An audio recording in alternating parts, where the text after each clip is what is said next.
20장 12절입니다. 에베소서 6장 1절에서 3절도 있는데 오늘은 특별히 출애굽기를 중심으로 같이 보시겠습니다. 출애굽기 20장 12절. 자, 우리 한 절 말씀을 우리 다 같이 합독합니다. 시작. 내 부모를 공경하라. 그리하면 내 하나님 여호와가 내게 준 땅에서 내 생명이 길리라. 아멘. 저를 한번 따라서 할까요? 내 부모를 공경하라. 자, 이 같은 제목으로 같이 은혜를 나누고자 합니다. 자, 오늘은 가정의 달이죠. 예, 특별히 오늘은 어버이 주일로 지킵니다. 예, 가정의 달인 만큼 여러분의 가정에 하나님의 그 사랑과 축복이 가득하시길 주의 이름으로 축원합니다. 저는 이 출애굽기는 모세가 썼습니다.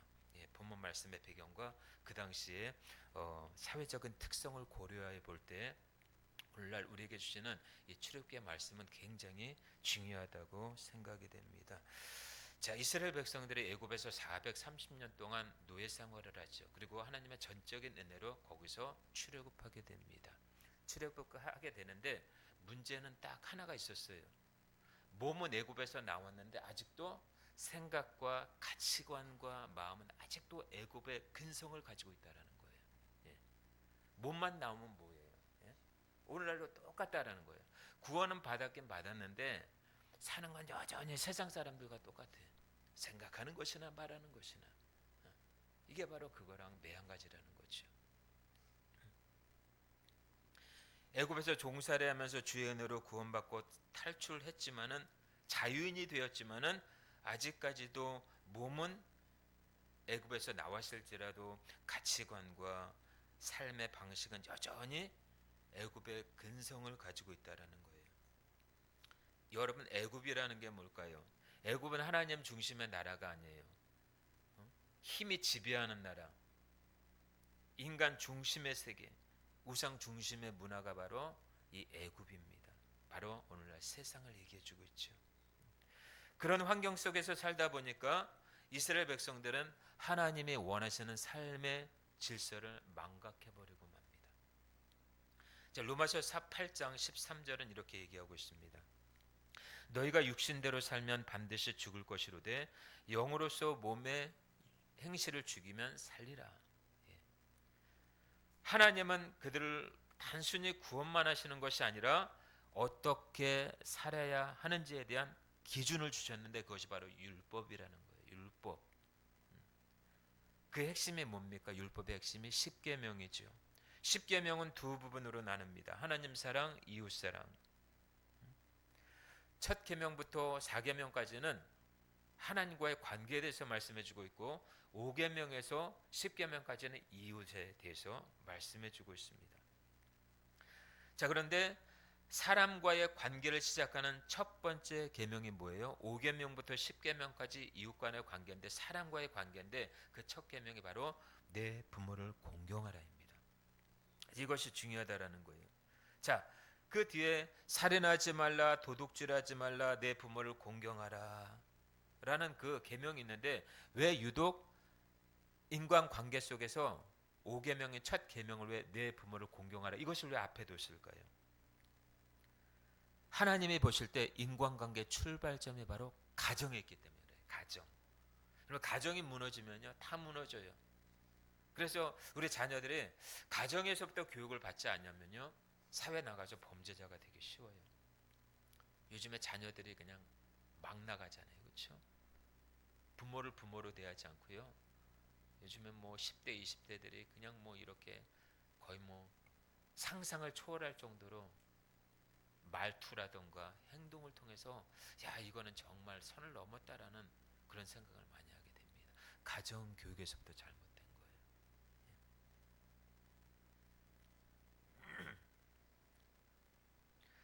가정이 무너지면 사회가 무너지고요. 신앙도 무너지게 되어 있습니다. 그래서 하나님은 공동체를 세우기 전에 먼저 가정의 질서를 세웠다라는 거예요. 특별히 이스라엘 백성은 광야 생활을 시작하게 되면서 거기에 정착된 도시도 없습니다. 제도라는 것도 완전히 자리 잡지 않은 상태에서 공동체를 유지하려고 하니까 너무나 힘든 거예요. 그래서 하나님께서는 질서라는 것을 세워주셨어요. 어디에서나 하나님은 질서의 하나님이셔요. 가정에서나 교회에서나 사회에서나 어디든 하나님은 질서라는 것을 세워주셨어요. 특별히 가정에서는요, 그 질서가 바로 부모와 자녀와의 관계라는 거예요.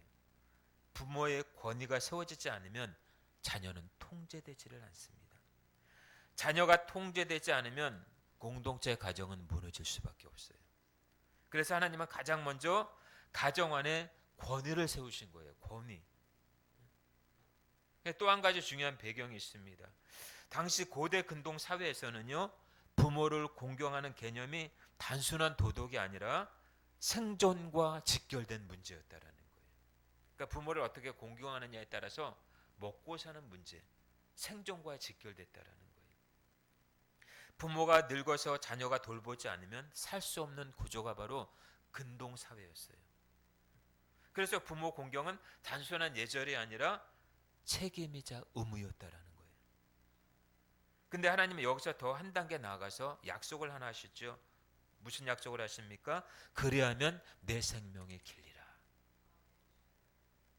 여러분들, 부모 공경은 단순히 인간관계의 문제만이 아니라 하나님과의 관계 속에서 주어지는 영적인 원리라는 거예요. 그래서 이 계명은 10계명 중에 유일하게 약속이 붙어있는 계명입니다. 그만큼 이 계명을 중요하게 보신다라는 거죠. 자, 우리 본문 말씀 다시 한번 읽어볼까요? 출애굽기 20장 12절 다시 한번 우리 읽어보겠습니다. 시작. 내 부모를 공경하라. 그리하면 내 하나님 여호와가 내게 준 땅에서 내 생명이 길리라. 아멘. 자, 이 말씀의 핵심을 풀어서 설명드리면 그거예요. 먼저 내 부모를 공경하라는 거예요. 여기서 공경은 단순히 예의 바르게 행동하는 것을 의미하지 않아요.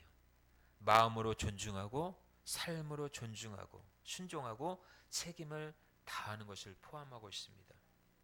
그래서 이 히브리어 원어에는요, 무겁게 여기다라는 뜻이 있습니다. 무겁게 여기다. 카페트 에트 아비카 베토 인메카라고 하는 이 히브리어 원어를 마음으로 다하여 내 부모를 공경하라 이렇게 표현하고 있습니다. 그러니까 책임을 다하는 모습이라는 거죠. 부모를 대할 때 가볍게 대하지 말고 무겁게 대하라는 거예요. 그래서 이 공경은 말로만 하는 것이 아니라 태도로 나타내야 되고 행동으로 증명되어져야 된다는 것입니다. 다음으로 이 계명의 특징은 약속에 말씀이 붙어 있다는 거예요. 그리하면 내 생명이 길리라. 단순히 오래 산다는 것만을 의미하는 것이 아니라 하나님이 보호하시고 형통케 하시고 안정된 삶이 바로 그리하면 내 생명이 길리라라는 그 말씀에 포함되어 있다는 것입니다. 그래서 여러분들, 부모 공경은 단순한 도덕이 아니라 하나님의 복을 받는 축복의 원리라는 것입니다. 또 한 가지 중요한 점은 뭐냐? 이 계명이 위치한 자리입니다. 자리. 10계명은 두 부분으로 나누죠. 1계명에서 4계명은 하나님과의 관계, 5계명에서 10계명은 사람과의 관계. 근데 먼저는 부모를 공경하라는 그 말씀이 5계명의 첫 번째 나와 있습니다. 그만큼 부모 공경이 굉장히 중요하다라는 거예요. 자, 먼저는 영적인 부모인 우리 하나님을 공경하고, 아래로는 우리 육신의 부모인 아버지와 어머니를 공경하는 것. 이것이 최대 하나님이 원하신다는 것입니다. 그래서 사람과의 관계 중에 첫 번째가 바로 부모 공경입니다. 자, 이 말은 부모와의 관계가 모든 인간관계의 출발점이라는 거예요. 부모를 대하는 태도가 결국 하나님을 대하는 태도와 연결이 됩니다. 자, 정리하면 출애굽기 20장 12절은 부모를 존중하고 순종하라는 하나님의 명령이고, 그 순종 위에 삶의 축복을 약속하신 말씀입니다. 자, 여러분들, 부모 공경은 선택이 아니에요. 하나님께 대한 순종이고 축복의 문은 여는 열쇠입니다. 자, 공경하라. 카페트라고 하는 이 히브리어 원어, 이 굉장히 중요합니다. 무겁다, 무게가 있다, 중요하다, 공경하다. 단순한 존댓말이나 예의가 아니라 무겁게 여기라는 거예요. 가볍게 취급하지 말라는 거예요. 가치를 인정하라는 것입니다. 자, 부모를 공경하라는 것은 부모를 무겁게 여기라는 뜻이죠. 말을 가볍게 하지 말고 존재를 가볍게 여기지 말라라는 거예요. 자, 히브리 문화에서는요, 이 무겁다라는 것은 존귀, 영광, 가치를 의미했습니다. 반대로 가볍다라는 것은 뭐예요? 무시, 멸시, 하찮게 여기는 것이었어요. 그래서 이 말씀은 사실 이렇게 번역해도 돼도 무한합니다. 내 부모를 가볍게 여기지 말라. 아버지, 어머니 둘 다 함께 강조되는 말씀입니다. 한쪽만 공경해서도 안 되고 둘을 다 공경해야 된다라는 거예요. 이 이스라엘 당시의 문화에서는요, 아버지 중심 사회가 줄을 이뤘어요.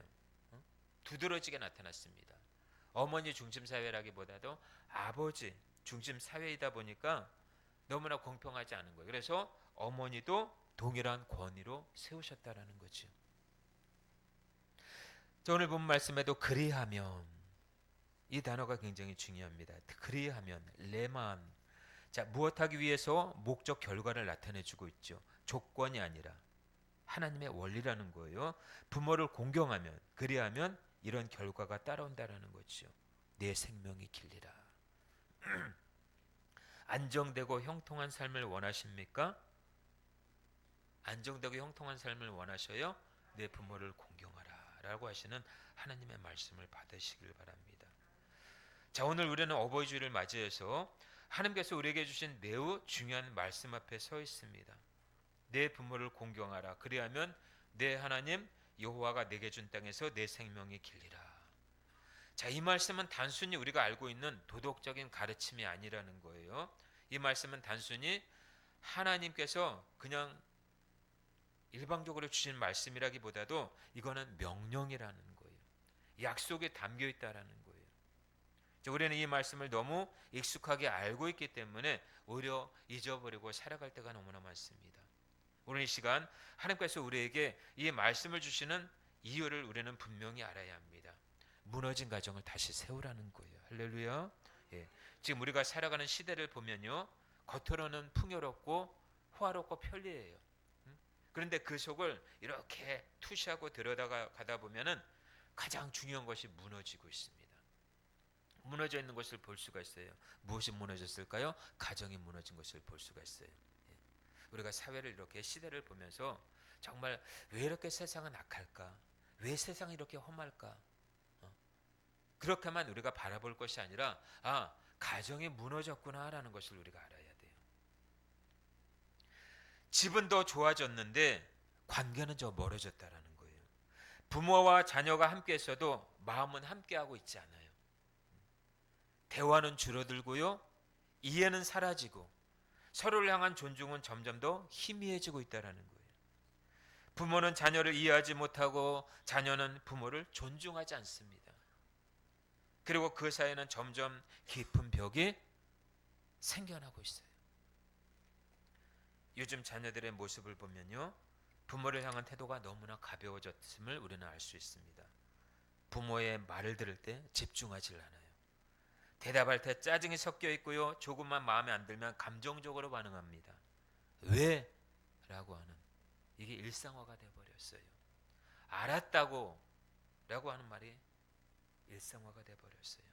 거친 말투, 이것이 반복되면서 가정의 질서가 무너지고 있음을 볼 수가 있습니다. 근데 성경은 분명히 얘기하고 있죠. 내 부모를 공경하라.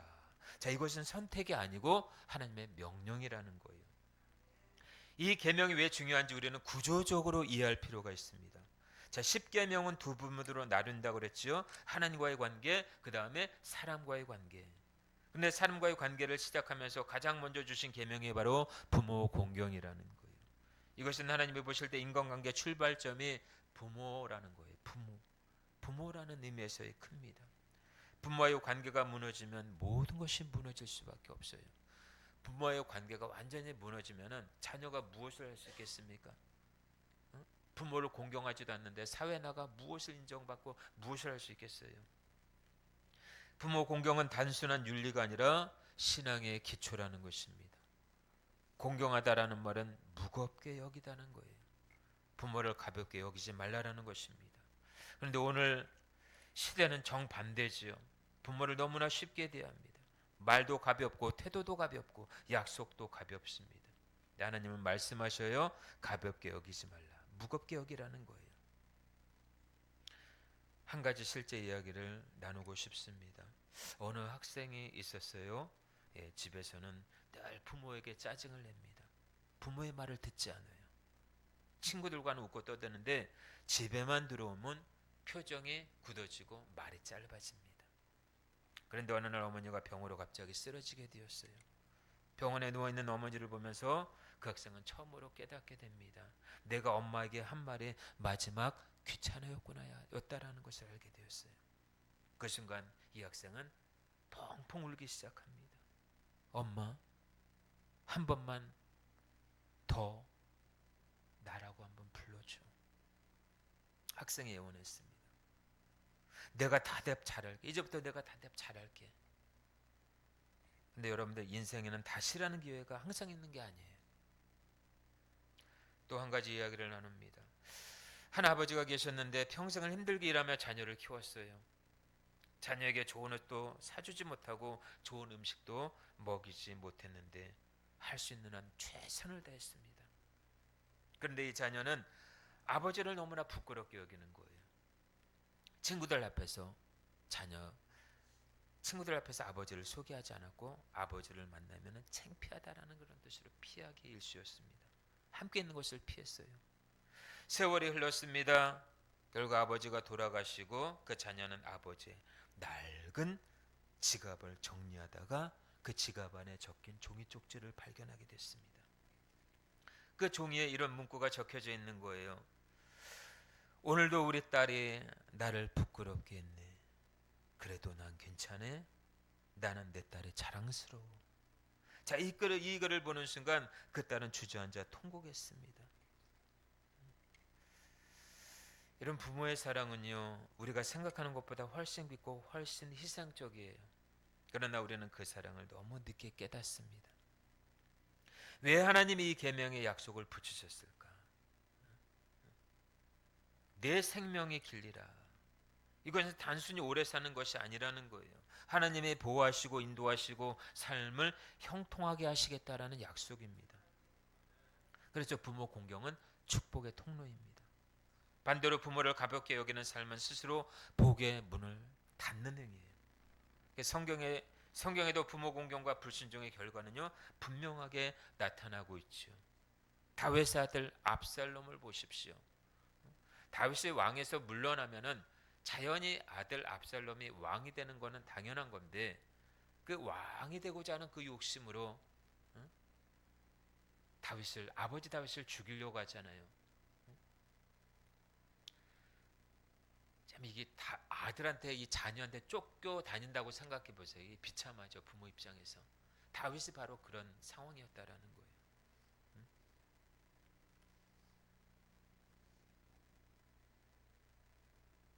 아버지의 권위를 무너뜨리고 반역을 일으킵니다. 결국은 이 아들 압살롬이 그 전투에서 비참한 최후를 맞지요. 예. 다윗의 신하에 의해서 죽임을 당합니다. 그렇게 다윗을 죽이려고 했던 압살롬이 죽고 나니까 다윗은 펑펑 울어요.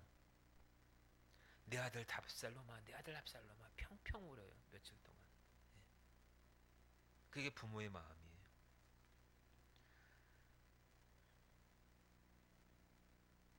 이 정말 이 압살롬과는 정반대되는 또 하나의 인물이 있어요. 요셉. 요셉은 아버지를 향한 사랑과 존중을 끝까지 지켰습니다. 하나님은 요셉을 높이셨어요. 높이니까 복이 그에게 임하니까 나중에 국무총리가 되지요.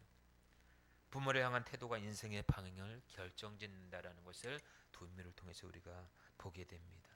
자, 그렇다면 우리는 어떻게 살아야 될까요? 부모를 공경한다라는 것은 말로 시작이 됩니다. 부모에게 하는 말투를 바꿔야 돼요. 짧은 한마디가 관계를 무너뜨릴 수 있고 살릴 수도 있습니다. 그리고 태도가 중요해요. 눈빛, 표정, 반응이 중요합니다. 또한 순종이 중요해요. 이 작은 순종이 쌓여서 큰 순종이 됩니다. 그리고 책임이 따릅니다. 부모가 약해질 때 외면하지 않는 것이 바로 진짜 공경이에요. 이제 부모의 책임도 생각해야 돼요. 부모는 자녀에게 본이 되어야 됩니다. 자녀는 부모의 등을 보고 자라는데 부모의 권위를 앞세워서 자녀를 자기의 수하에 두면 안 된다라는 거예요. 부모가 하나님을 진짜로 사랑하지 않으면요, 자녀도 하나님을 사랑하지 않아요. 그리고 그 사랑과 훈육의 균형이 필요하다라는 것입니다. 사랑만 있으면 방임이고요, 훈육만 있어도 안 돼요. 그것이 상처로 남기 때문에. 오늘날 가정의 문제는 결국 하나님과의 관계 문제라는 것입니다. 하나님과 멀어지면 반드시 가정도 무너지게 됩니다. 자, 마지막으로요, 세계적인 암 전문 의사이고 서울대 출신, 예, 지금은 목사님이 되셨어요. 이전만 해도 권사님으로 많은 활동을 하셨어요. 예, 서울대 나오셔가지고 전 세계적으로 암 하면은 이 사람 따라갈 수 없을 정도로 전 세계적으로 암 전문 박사예요. 원종수 권사님이라고는 지금 이제 신학을 해서 목사님이 되셨는데 이분의 간증이 굉장히 정말 유명합니다. 이 원종수 목사님은 이 젊은 시절 누구보다 열심히 공부해서 서울대를 졸업하고 명문 의사가 되셨어요. 많은 사람들이 부러워하는 성공적인 삶을 살았습니다. 병원도 안정적이고 운영되어 있었고요. 경제적으로도 부족함이 없었어요. 겉으로 보기에는 아무 문제가 없는 인생이었습니다. 그런데 한 가지 문제가 있었습니다. 하나님과의 관계가 없었다라는 거예요.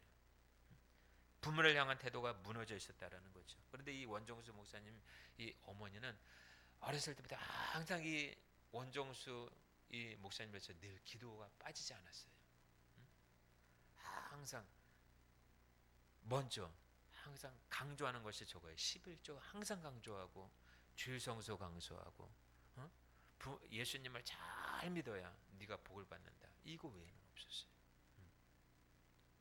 항상 믿음을 강조하셨습니다. 하나님을 잘 믿어야 된다. 부모 공경해야 된다. 그런데 이 원정수 목사님에게 그 말은 은혜가 아니라 잔소리로 들렸다라는 거예요.